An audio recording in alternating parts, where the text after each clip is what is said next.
Another afternoon session of the Kirklees Democracy Commission. Really warm welcome to Dominic Campbell from FutureGov.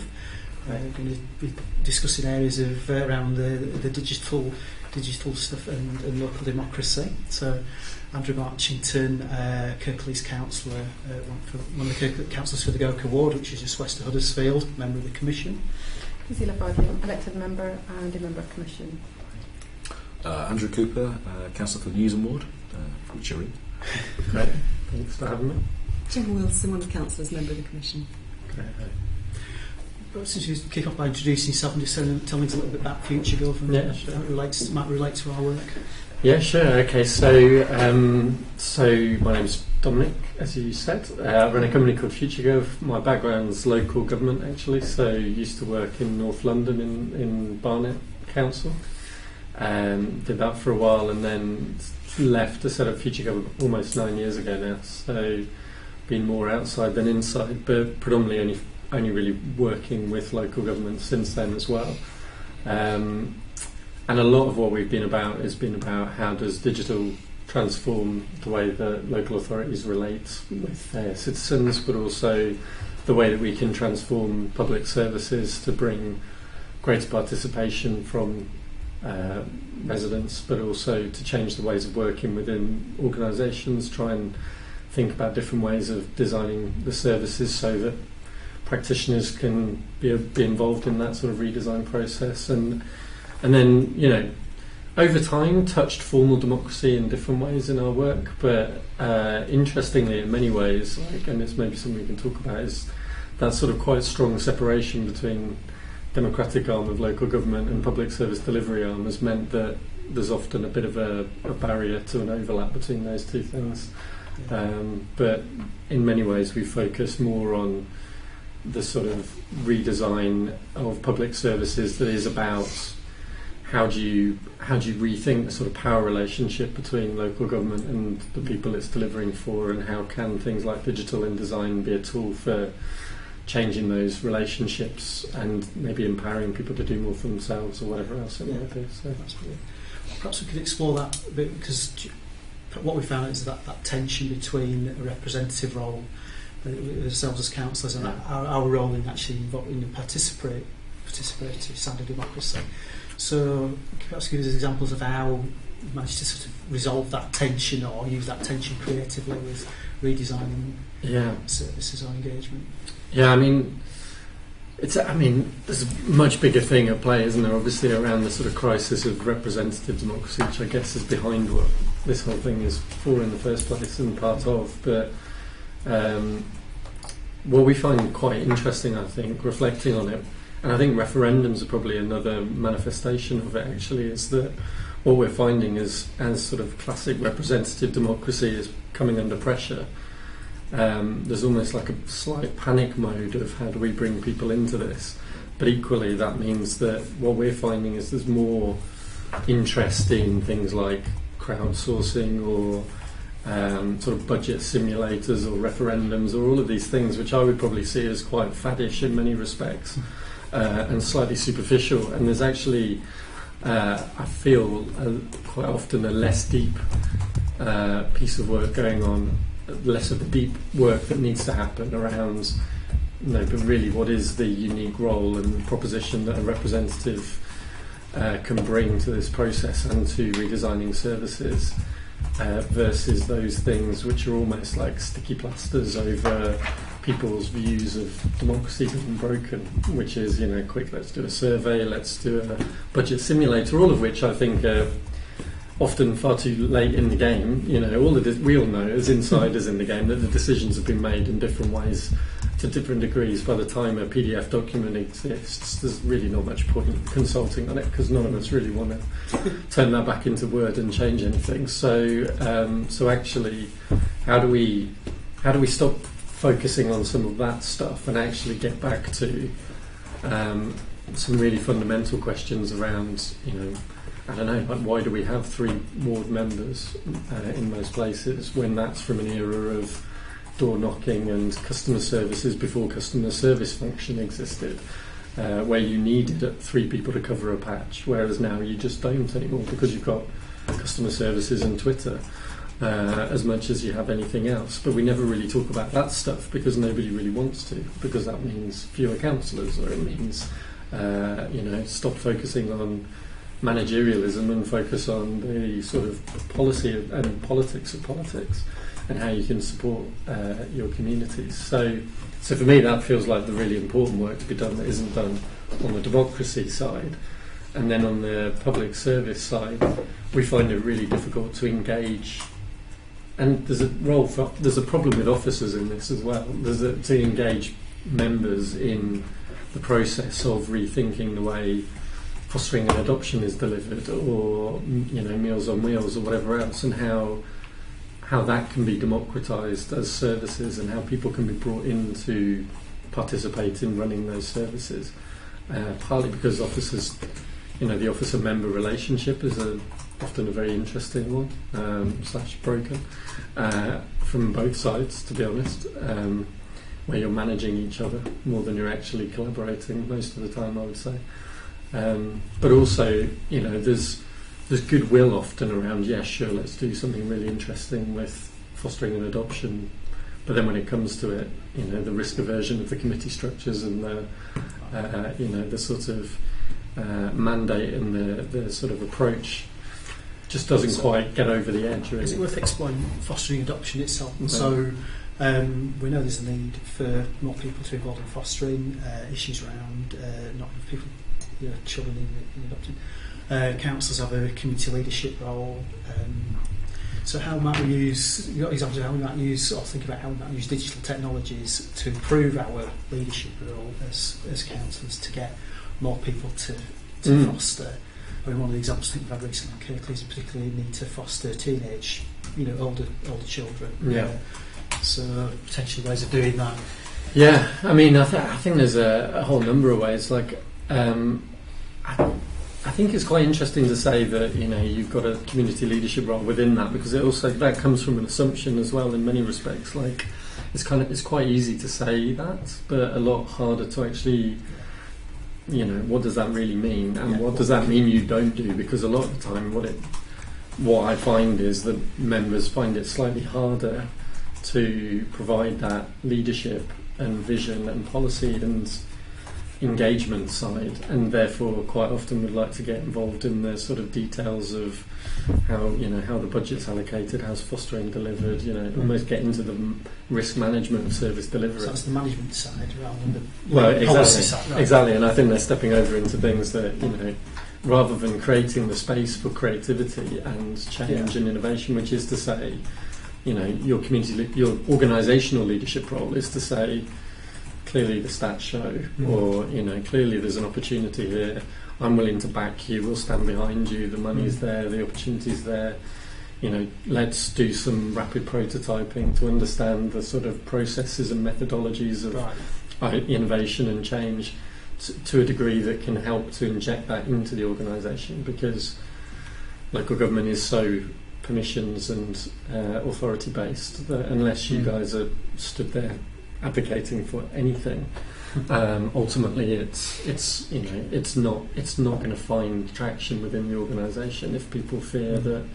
And it works both ways as well, as I say. Like I've had members come to me on various projects and talk about how they understand open source technology and digital, but they just can't get their officers interested in it. And so sometimes it's a matter of, and also often about, you are. We're often trying to bring better user research into local government, for instance, to really amplify the voice of practitioners and clients. And councillors are often the ones, unsurprisingly, who really know that stuff and could be brilliant user researchers if it's framed slightly differently. Whereas, unfortunately, a lot of the time your input is framed as niggling or a pain in the arse in the context of people who are just trying to manage delivery of a thing in an administrative way. And somehow we've got to reconcile that to show that you are the sort of porous membrane of the authority, and that you actually are out there listening to these things, and you play quite a strong user research role on an everyday basis. So how do you actually bring that into the process of rethinking the way that any of these services are run? And I think those kinds of roles around sort of strategy and vision, sort of being able to advocate for new practice, essentially, to give people air cover to try, and sometimes to fail, and then also to be seen as the people who have a valid voice on behalf of service users. I think that kind of positioning of councillors away from sticking their nose into management statistics and beating people up for, you missed your target of fostering placements by 2 this month, what's wrong with you? Doesn't really get us anywhere. So that's where I think that the role could be really usefully developed. How do you suggest bridging that gap between service users and us as elected members? We've all got technology, we all use technology. Some of us may not use all the forms of social media to interact with our service users. So how would you try to encourage that? And obviously for us to use the service, so we've already possibly still already got with. Yeah. No, I mean, I think it's, as you say, like I think at the moment a lot of politicians are using a range of things, whether it's anything from door knocking conversations through to Twitter, through to whatever it might be, looking at performance and financial stats of the organisation. And I think really it's and I don't know the details of every council, but I think that if there was a way for that to be brought together in a quite coherent pack, like in a methodology that says, this is how you interact. This is the sorts of ways that things like the internet can be used quite effectively, but often you have to be careful in this way and that way. And whereas if you just go out and do some ethnography, i.e. go and talk to 11 service users on your patch, you can have a nice deep insight that you can feed back in a different way. Yeah, it's interesting because we had these public engagement workshops before we started these sessions, and some of the public that they didn't know how easy it was to find some of our services for the council, what we can do, and it is online and it is easily available. Yeah. But they haven't, and obviously we see the negative part of it. Yeah.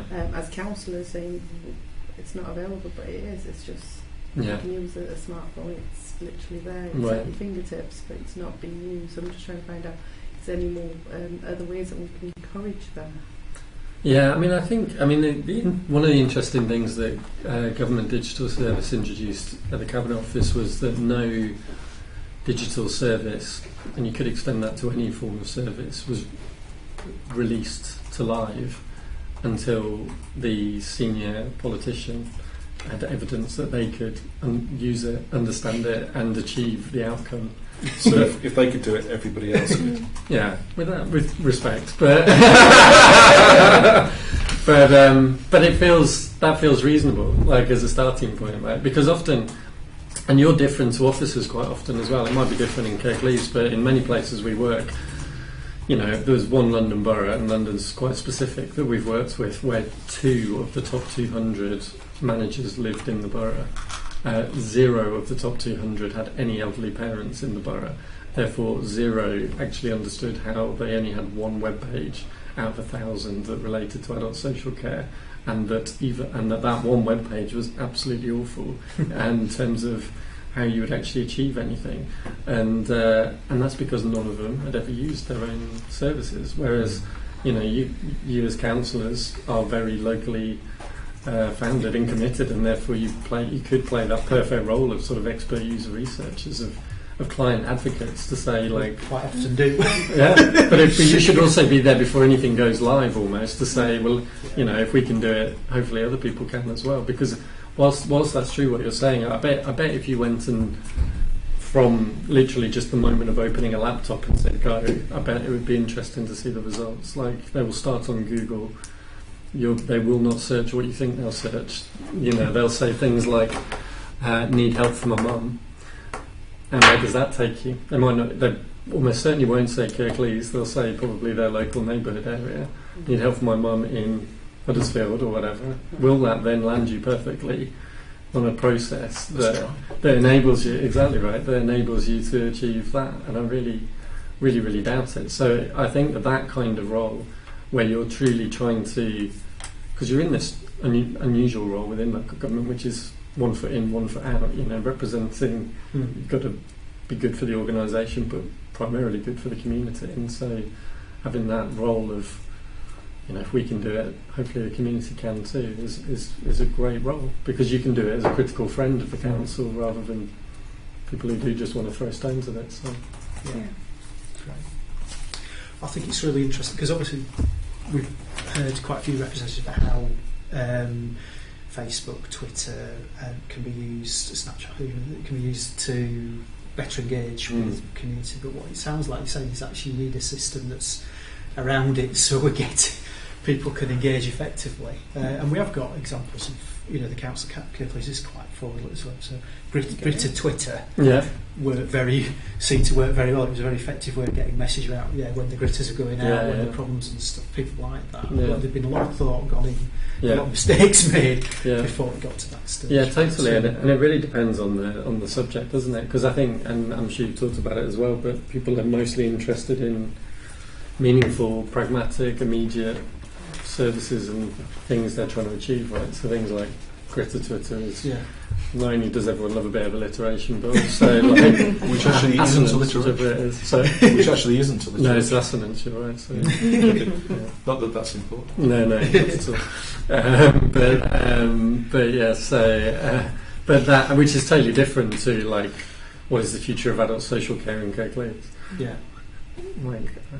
I'm in local government now, and I wouldn't reply to a tweet about that. Do you know what I mean? So, and there's different forums and ways of doing these things, and sometimes online and sometimes offline. Just really depends, doesn't it? So contrasting that, so we wanted to engage either older members of the community or actually children with older relatives about that. So, what would the mix between using online, Skype, Facebook, and actually more traditional ways of skills we've all about actually going out and talking to people.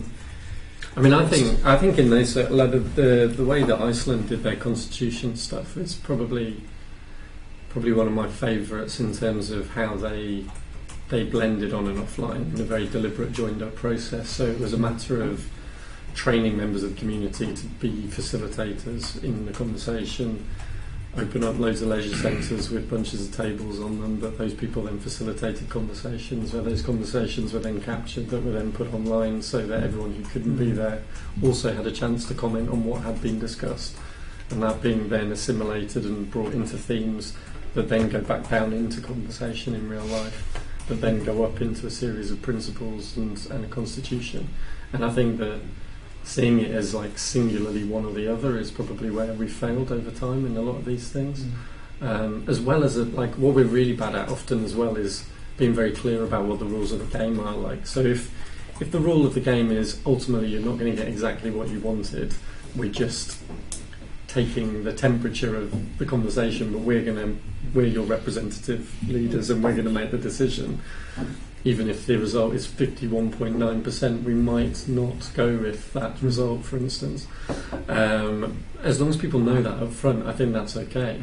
But a lot of the time, we're not very good at being honest about the rules of a consultation or an engagement So if we're going to involve people, we need to be upfront about the rules of the game. Yeah. Okay. Do you not think? Yeah, absolutely. I mean, is there more that we could do besides that to get people involved in decision making? Is there more things that we could do? I mean, I guess it depends which part of the process you're talking about, right? So I think a lot of the problem is upstream of decision making. I think it's about the ongoing conversations, even before you get to the point of a paper, a committee, a consultation. Because, to be honest, and in some respects, why I believe in your role in service design as well, and in representing the voice of the users in the design of services, is that in theory, if people feel like the thing that you're doing is broadly representative of their voices and it's been woven into the design of a service, then consultation isn't necessarily required, because you're just consulting on a thing that they've helped to co-design with you in the first place. It might be legally required. You can. I mean, you also have the right to challenge law, but yes, Sure. But you could. But even then, if you said just so you're aware, we've spent the last 6 months working with 100 of you to design this service. This consultation's a bit of a farce. We have to do it by law. Can you please tick the boxes? Like, I think it would be kind of cool if you were super honest. Like, I would love to see a council that is run in a way that is super open, transparent, honest, and collaborative. Like, at the moment, I feel like we're in this slightly odd halfway house of like wanting to be modern and digital and talk on Twitter and then like give people a sense of transparency and a sense of modernity, and then we kind of pull back at the last second and go, actually the Twitter rules, Twitter police say I can't quite be that honest, I can't quite say that this is a game we're playing, I've got to, and it's just like, come on, we've got to choose one side or the other. So you could imagine a scenario where you had consultation, brackets, genuine dialogue requested. Yep. Consultation, just a tick box exercise in brackets, and so you actually put them into different categories and or just not bother with those ones unless you really have to. Like, so for instance, like I think the budget simulator one, and I'm sorry if you guys do this, but like I think that one is probably the epitome of like pointless consultation, because what we're generally asking is, do you want more parks or happier older people? And it's like, even if that was a thing, right? The budgets don't work that way. So we're lying to people. You can't just say, right, we're going to have zero money going to parks and it's all going to older people's care now, because the budgets don't work that way. Or like we don't care about old people in Kirklees. We're just going to stick it all in our high street. Like, that doesn't work that way. So I don't know why we do those things. Well, I think we do it because we probably want to sort of educate. I mean, educate people into knowing that they can't have everything that they want. So it's not asking them. It's not really asking them for their opinion. It's just demonstrating to them they can't have everything that they want. But then we give them the opinion that you have that flexibility, as if you could use that simulator to form your budget, which you can't. Because if you did do that, it would be an illegal budget. So, why do we make them try and form an illegal budget? So that's like classic consultation as information, isn't it? We're not actually consulting. No, we're just letting you know. We're just letting you know what we want to do. Let's call it a budget farce rather than a budget simulator, because it's not a real thing. Like, it isn't a real thing. Like, if we actually said, like, these are the real boundaries, but again, that's really nuanced and complicated, like the reality of setting a budget for a council. And so maybe that is best done in a room like this with a bunch of people who actually are willing to spend 3 hours of an evening having that conversation. But councils tend to react to, well, I don't know, do they react to angry people? You get a bunch of people, and the Huddersfield Examiner, are they watching? The Huddersfield Examiner Facebook page is where you find the angriest people in Huddersfield, and if you reacted on the basis of them, then you wouldn't do anything sensible. Totally. No, and I was running a workshop for a big city recently, and the officers were voicing their concerns, as being polite, to the cabinet member who was in attendance, about how they were fed up of having to give gold-plated customer service to the people that came via the cabinet member versus the contact centre. And we all know that phenomenon, right? Like, you ring your favourite officer and you say, go on, just jump them up the queue, just make sure they get their grit the day early or whatever. It is kind of what happens. Like, it is. Do you feel the parties have any responsibility, or should have any responsibility, in selecting candidates as we move forward that actually embrace digital technology? Bearing in mind that will be how things are going. Yeah, I mean, it kind of relates as well to like what is the job description and the expectations of a councillor, I think, as well. There aren't many jobs these days. Well, not many jobs like yours, should I say, that you would be able to get away with saying, I don't do that, when it comes to digital, I think. Just as much as, with the chief exec of a company should be blogging and tweeting about their thoughts on the strategy of that company or whatever, I think that equally the council should have that kind of expectation. I mean, I've got another, even beyond that, I'd love to see open primaries within the parties as well, so that the communities can decide for themselves exactly who are the candidates that they want to see in those parties to represent them. But that's a different thing entirely. But yeah, generally I think that's true. But having said that, like, you are truly meant to be representative of the community as well in every sense, and so you don't want to necessarily have a bunch of hipster bros who are just well all over how to use the internet, because that's not representative, I would imagine, of Kirklees. So, you know, it just is at the moment. It's non-representative in the other direction, I think, in terms of the lack of digital as a proportion of, as I've found anyway, from working with 50 odd councils. I think councillors are less digitally literate than communities on the whole. Would be my proposition anyway. So. Yeah, sorry, going back, jumping back onto decision making. What would your suggestion and opinion be on open forums online for council, for the public to be as interactive as on specific issues, really? I think, as I say, all of this for me is about design, and is about like what is the specific thing you're doing, and what is it for, and how, and who are the people you're engaging with as well, right? So if it is a process to understand daycare centres and the future of those, then it should be specifically designed. The communications and engagement should be specifically designed around the people who most need to participate in that dialogue. And the same if you're changing parks, and the same if you're changing nurseries, and the same. And I think just applying a singular comms, engagement, consultation, service redesign approach isn't right, because all of those communities are very different. So I think it's sorry. Carry on with that. I just think it's about how do you do that in the right way for the right people each time that you do it. So if you engage with somebody about a park and how they use a park, then probably the most effective thing to do is actually to be in the park and speaking to the people who are actually using it and engaging with it. Yeah. I mean, I think all of this goes to not getting caught up in fads too much as well. Like I really believe that there's a direction of travel and all this stuff, obviously, but.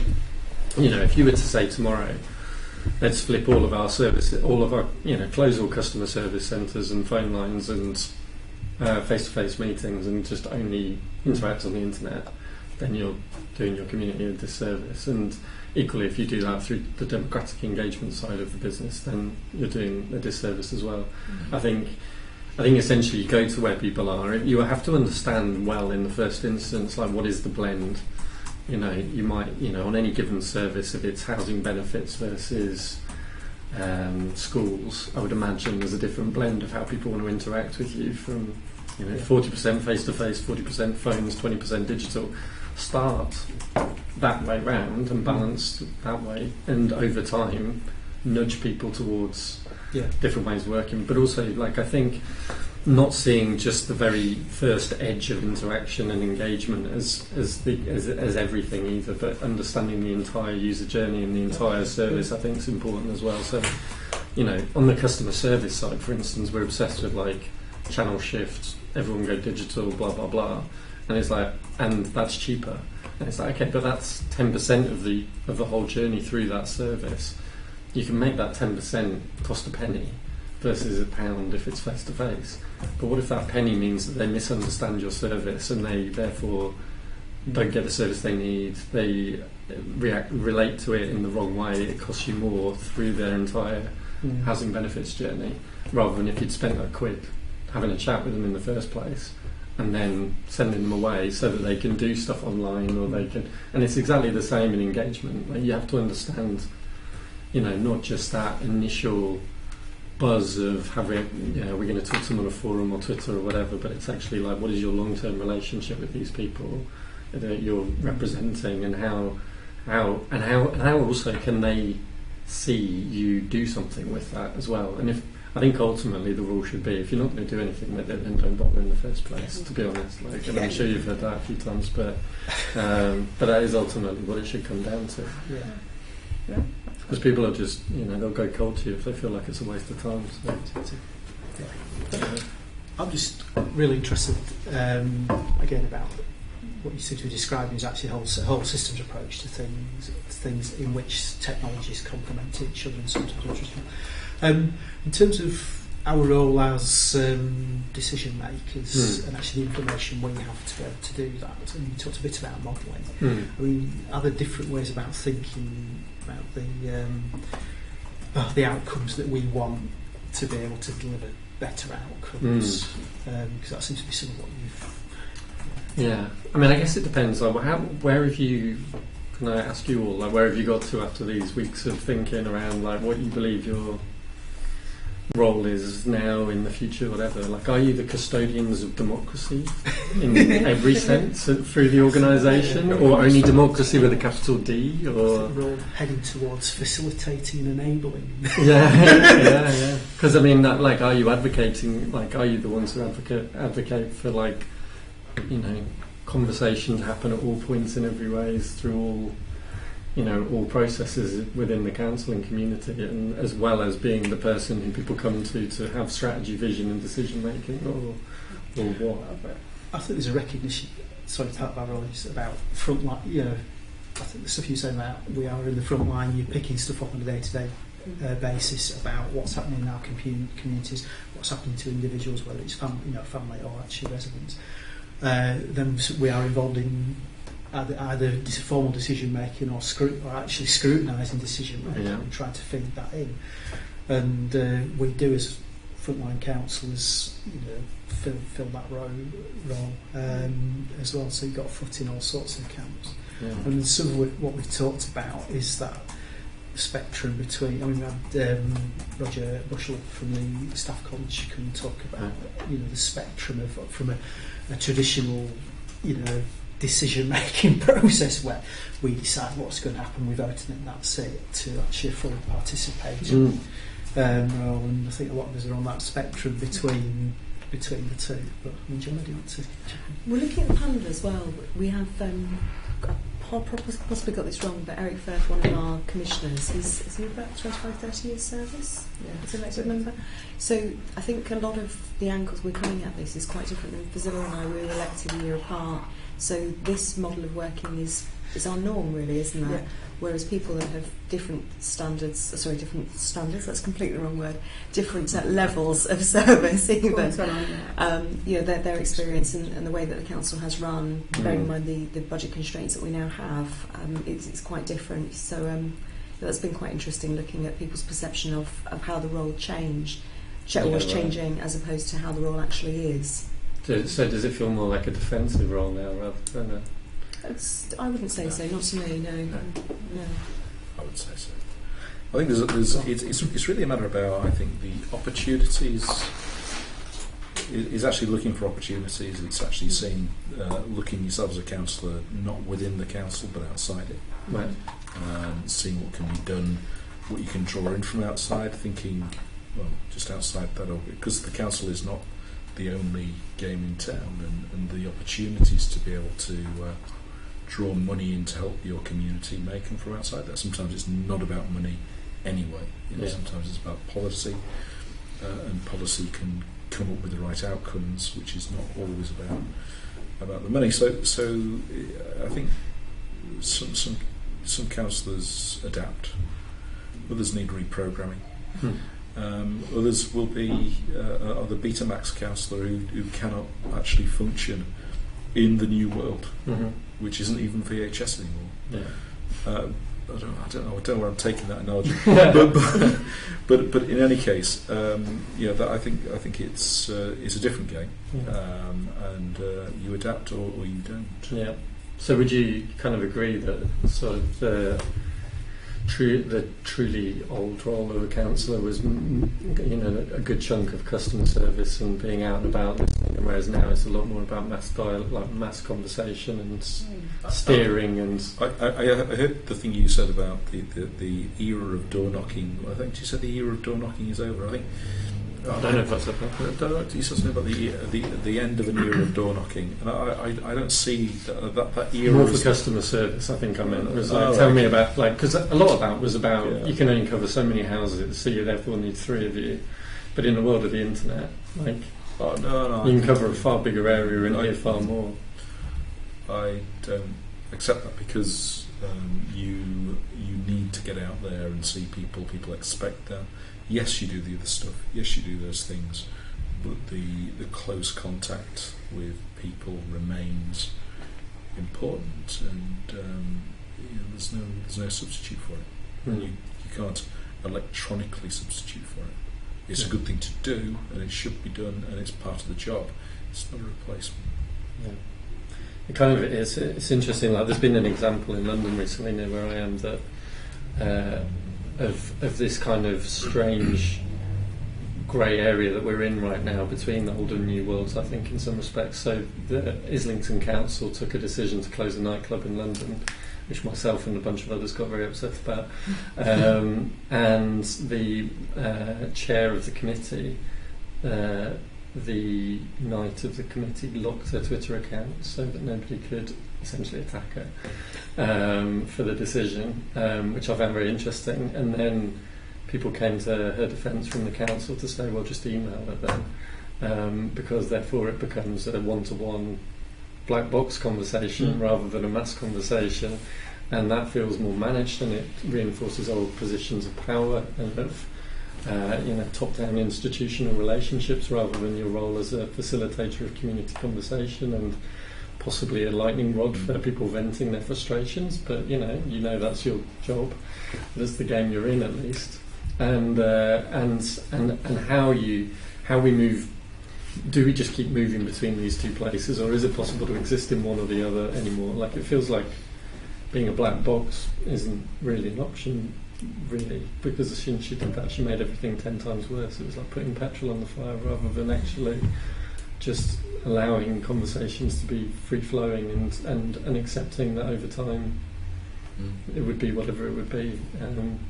And to me, it's like it feels like we're in a bit of a mixed world. And she's pretty young. I think she's in her 30s, and therefore is of the internet, and so like she knows what's going on. So I find it quite interesting that we're still in this slightly grey space of which world are we living in, really? Is it sort of this? And it does kind of tie in with local government losing an awful lot of cash, where your role has had to become a lot more strategic, as you were saying, and much more about the orchestration of community and public sector resources, with less of it about and using more community and less public sector. But that doesn't work if you start then deciding that one minute you want to orchestrate conversations and relationships and we're in it together, and how do you help us run libraries, and how do you come and litter pick on a Saturday, and then we'll close a nightclub and I'll shut up shop and just you can talk amongst yourselves because la la la. And I just think like we've got to get that culture right. It's got to be consistent, otherwise it doesn't work. Because immediately I was like, well, fine. Like I'm not going to hear what you want of me from now on, because you're not even willing to receive a tweet from me, let alone, and then you'll come and ask me to come and participate on a book club. That's, in many ways, that's no different from how people behave in a council meeting. It's no different from how people behave in terms of how they deal with the press. Electronically, it is a window into how a person operates, isn't it? Yeah, and so I wouldn't say that something different has changed with digital. You learn something from those people. Is a different way of finding out those things, and it's valid. But it's in a lot of ways it's no different from any of the other sources and ways of doing it. Possibly there's greater access and things. But it is interesting though, isn't it? That I think that the 3 people who were in the room with the committee had the power of 10,000 people in that moment, because that was everything, and all of the other conversations were trivialised to angry mob on Twitter. And I think that we still haven't quite worked out like the way to attribute value or balance or weight to different conversations, whether they're on or offline. It's still quite traditional. Like if you can be asked to come to the town hall, then we'll attribute like much more value to that than if you send us an email, write us a letter, or tweet us. So. But we've got examples of that because again, if we go back to planning, and Kirklees has opportunities for members of the public to engage in planning are quite open compared to other West Yorkshire authorities. So you can, as many people, and there was an attempt to shut that down a bit. So we just want a few people for, a few people, 2 or 3 people for, 2 people against, and that was it.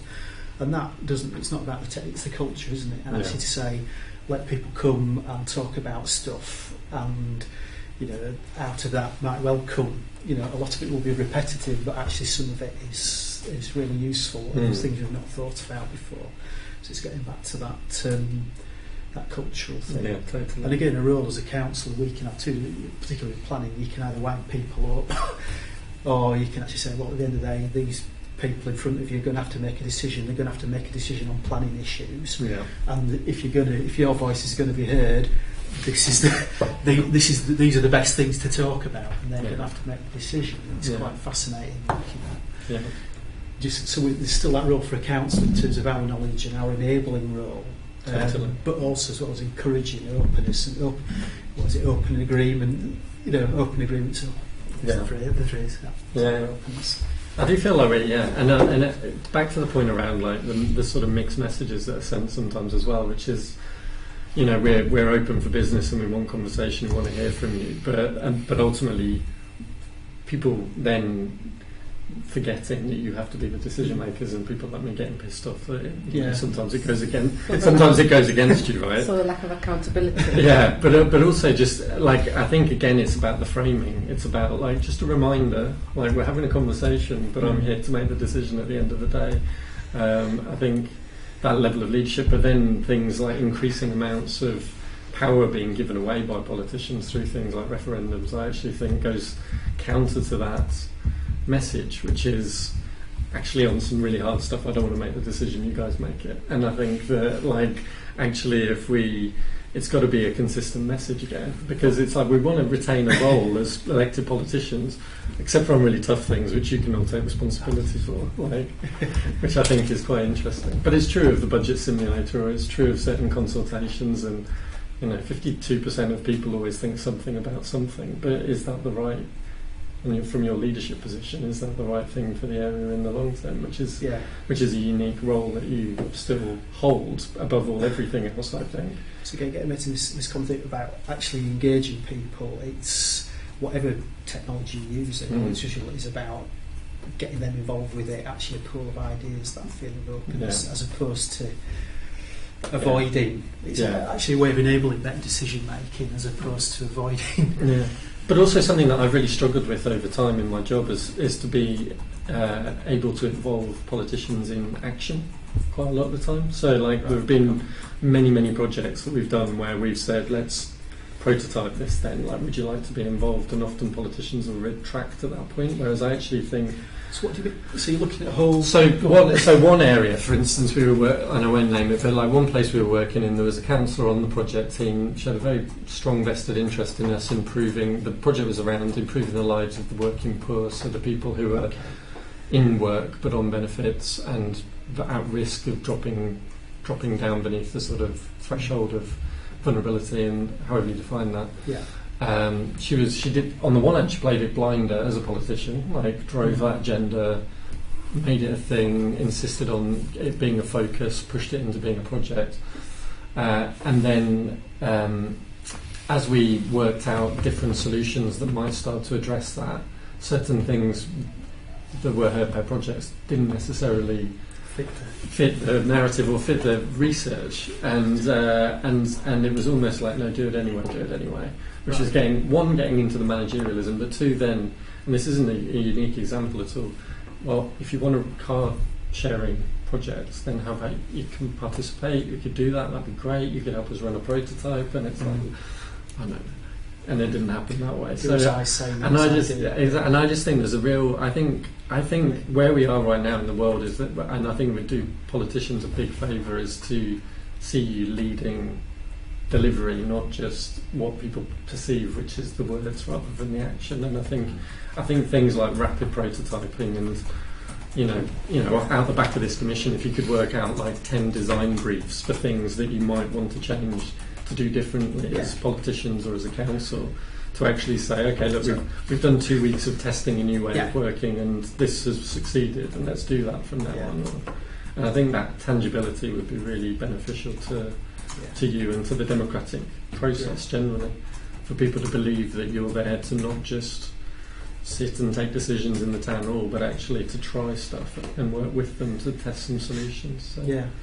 Because I think that I've seen many examples around the country, in austerity in particular, of come and run the libraries, come and do this, come and do that. Yeah. Very rarely do I see like a politician, for instance, leading that prototype of that project, or we need to run community meal service, and here I am cooking in my kitchen. A couple of weeks, if you want to come and spend 3 hours behind the library counter in Goka with me, you'd be most welcome. So you do that? Yeah, it's brilliant actually. Brilliant. Well, I double it up. I used to have a surgery for an hour in the library on a Saturday morning, so now I do a morning shift as a volunteer. So I've done my training. There's 30 of us who do it. So I do a shift, so my surgery's on at the same time. And to be honest, I actually found it it's 3 hours, I'm there for 3 hours. I'm just thinking about the books and actually talking to the young people who are coming and doing all of that. So actually it does me good as well. So it's, because usually on the Saturday morning it's all surgery. Yeah, that's cool. But it's... and then on some wider stuff as well, in terms of whatever you learn out of this commission as well, to try and think about if there's 5 things that you might want to try, whether it's like, I don't know, anything from like the script that you give to new councillors to say this is how you might like to engage with it, I don't know, whatever it might be, little or small. It would just be quite cool if you could prototype some stuff out the back of this. That sort of concept, I like the idea that you're talking about prototyping stuff. The systems engineer. Because I think a lot of it as well is that you're like, here, you've got to use Twitter now. It's an expectation of you go, and it's like, oh my god, that's a big wild thing for people to just take on for themselves, right? I think if you can start with some small stuff and do amongst yourselves and your colleagues to try in a safe space and test some stuff. Yeah. Hopefully, the change in culture will pervade across your peer group. I think the other thing about councils is, as being honest about, we don't know everything about everything. So again, particularly, the ward I represent, I live in the largest village in the ward, but there are 3 other big villages and other communities. And actually, you just say to them, people who live, as much as I know about the area and I've lived there, actually, if you live in Longwood, you've got a better idea of what it's like living in Longwood than I have. And actually, most of the stuff that goes on there, they lead. They've got a village group, they lead on it, they develop it. They come and talk to us as councillors when they need a bit of support as well. So, but the process, we've done, all of us have been involved in something or other. Have you been involved in stuff, trialling stuff out, Andrew, before? Trying stuff out, I don't know, lots of projects, there's a lot of community projects.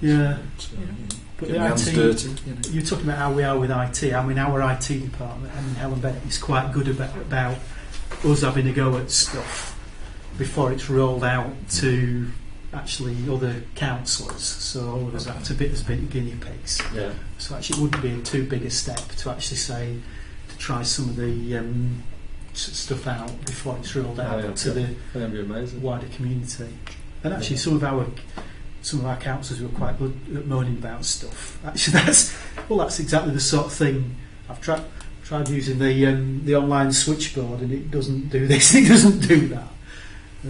How difficult do you find like the balance of sort of a small group of loud individuals and having to take a representative decision? Like, has that got harder with the internet, or is it? I think so. I think just recognise that those places where those people are for what they are, and But is it hard to not then just do that and go, well, that's quite a trolley kind of forum over there, and this is Twitter, and this is sort of representative, but even then there are people who use Twitter. Ultimately, you've got to use judgment, and we go out there, we get information from a variety of different sources, some of which are rational, some of which go way out there. And it's either, it can be Twitter, it can be face to face, it can be a number of different things. So ultimately, it's down to individual judgment. Yeah. And some people will have good judgment, and some people have poor judgment. Yeah. And it's really a matter of seeing how they react and deal with that. And so it comes down to the very human. Yeah. In the end. I think the more engagement you do, the negative voices are still there. But we know the areas we represent, most people are actually quite positive about the place they live. They want to sort things out. Yeah. And if we don't focus on the minority where it is, some of it is the majority of people, they might have a concern about something, but they wanted to try and get positively engaged. We need to manage anger. We need to make sure that people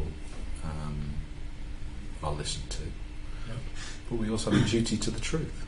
Yeah. And we have a duty to be able to do the right thing as opposed to simply reacting. Yeah. Because otherwise, what's the point?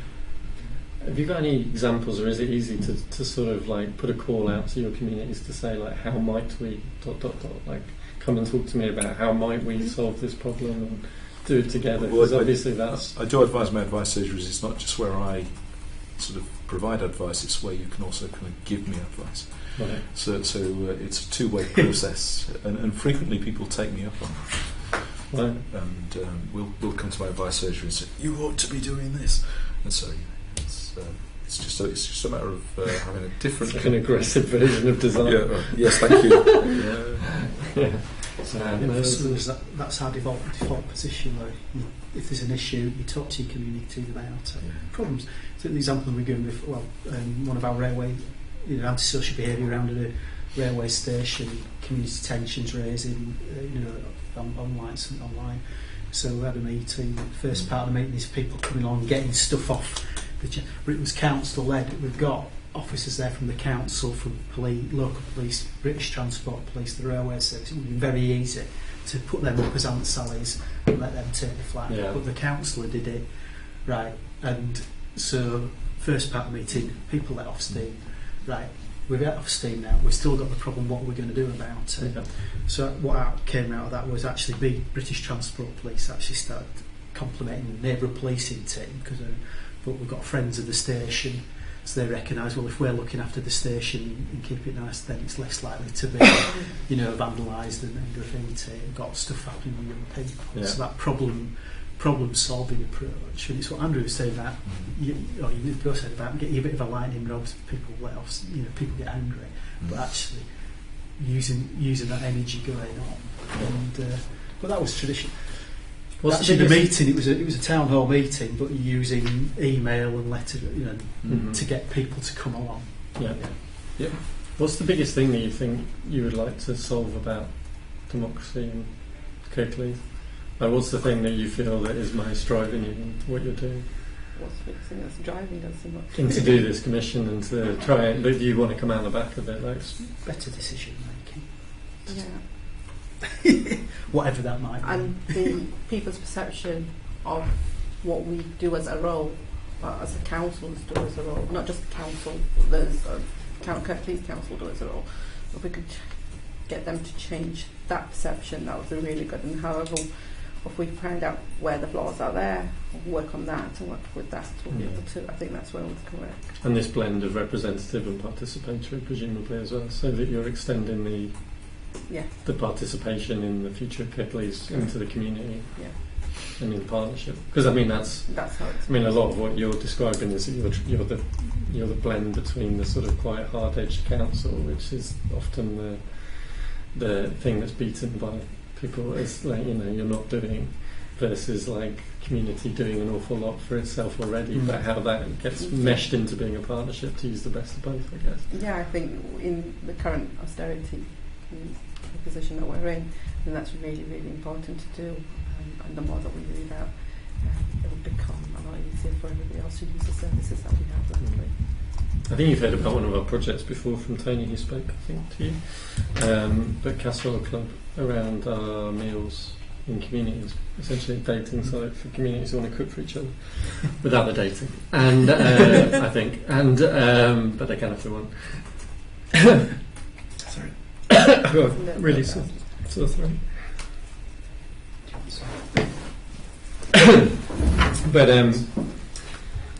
But in that, what we found is that the crucial thing is how you try and help people to find opportunities. Thank you.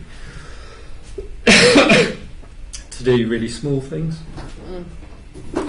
and to really reduce the friction of that engagement. Whereas I think a lot of the time, what we've done is, can you please take on this park, or can you come to 10 Saturday training sessions to prove that you're not a criminal and can sit with an older person for 2 hours a week or whatever it might be. And I think that we're only at the very beginning of the journey in terms of thinking creatively around how services might be created or redesigned in order to lower the barriers to entry to participation. So I think a lot at the moment it's kind of quite black and white and quite binary, like, you know, we'd love you to be a librarian a day a week, or we'd love you, and it's like, one, it's a predefined role that people might not associate it with. Two, it's a big block of time and commitment that is imposed on, knocks something else out of people's life that they have to switch in and switch out. Whereas Casserole Club, we just say to people, you're not a volunteer, you do it when you want, you can be promiscuous if you want, you don't even have to cook for the same person if you don't like. There's no commitment to any hours or any days in a week. And as it turns out, we've ended up with people who do it every week for the same person because we never put any pressure on them. And we took the friction out of the process using digital and other things. And I think that there's a load of opportunity for us to have that conversation. And I think people like yourselves are probably the right people, along with others, you know, people, design-minded, innovators, whatever, who can see, you know, how might you use the Match.com methodology in X context or whatever. And I think for me, that's where we can start to sort of, rather than it just being so either or right now, it's either the council delivers it or we impose a lot of burden on you as a community member. There's a lot of room in between the two, but I don't think there's a lot of creativity going into that right now. So one of the tensions or problems is about actually balancing conflicting priorities. So in an authority like Kirklees, you've got 423,000 people across the patch, big metropolitan authorities. So how do we balance up the needs of people in our, in Gorka and the surrounding, in Batley, in Newsham? I mean, Andrew's got responsibility for the town centre as well, which brings, it's in your ward, isn't it? That's a different thing. Yeah, but that's the town centre is in Andrew's ward, so that brings that's true. Gemma's in Lincoln. The complexities of democracy. So you just lost me on that one. Well, it's more the fact that the Huddersfield town centre is within our ward, but that does. And yes, we will take issues and represent it, but it doesn't necessarily mean that we have any power over what occurs and happens in the ward. That's within the remit of the Kirklees cabinet, which I'm sure confuses your community no end when you give them that response. Well, but it's about balance. It's a sensitive area for us, I guess. So it's about how do we balance those conflicting priorities. Yeah, and I think I haven't seen a really good articulation, and again going back to sort of clarity and honesty as well from any council anywhere really, which says this is our unique proposition, this is what we alone can deliver for this town or this area, so therefore that is what we're going to go for. There's this whole bunch of other stuff that is contested, that we can, like we've reinvented Meals on Wheels, but there's other things, where you're saying like there's probably some other ways this can be delivered. We may not know the answer right now, but it's in that bucket. So compare child protection to Meals on Wheels, and then there's a load of stuff where you say, we haven't delivered that stuff for ages, or it was never our thing, or we definitely shouldn't be in that business. And I've never really seen a very clear statement on that, because people would duck it on politically. That's really hard to do because people can use that level of detail against you very easily, rather than cleaner, greener, healthier economy, healthier residents, whatever else. So digital technologies are not going to help us with that problem necessarily. I think it does in the redesign of some of that stuff. Yeah. No, I think it's both, but I think it's all part of it, right? The thing about digital is it does bring a culture with it, doesn't it? The digital era has brought a culture which is expectations of collaboration and transparency and openness and all these things, and that's culturally here now, and I think that the organisations that are going to succeed, and you see it in the private sector, the ones who are very open and very honest. I was hearing an example from Pret a Manger yesterday, which probably sounds a bit trite, but it kind of relates actually. So and it goes to my question about how you sense the temperature and the priorities of your communities as well. They were sensing a lot of frustration in the vegan community apparently Christmas sandwiches is like their big online conversation, because people like me absolutely love them.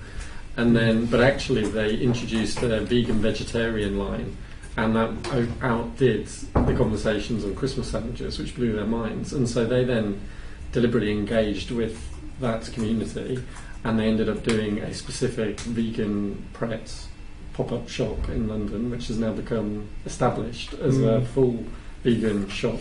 And over time, that was because they sensed what was going on. They entered into the conversation. They tried something, so it was a pop-up shop, a prototype, for 2 to 4 weeks. That they kept selling out of. They realised it was a good business decision as well, and they carried on doing it, and their popularity rose. You can imagine that replicated in your work over and over again if you do it in the right way, which is also where like conversation, democratic engagement, and service delivery and design flows into a process, right? And I don't know how good we are at sensing, doing something about it, testing our hypothesis, and then mainstreaming it. Could you hear that somebody is like, bloody hell, I don't know why the council's so crap at this, I could do a really good job of it. Okay, great, let's work together to see if you can do a really good job of it. Oh, you did a really good job of it. Sure, off you go and do it. And do you know what I mean? It could totally happen for various services. But I just don't know how we ever really put that kind of structured thinking and process together very well. So, partly because often when you bring your views to the table, having been an officer, I would say that they come with a certain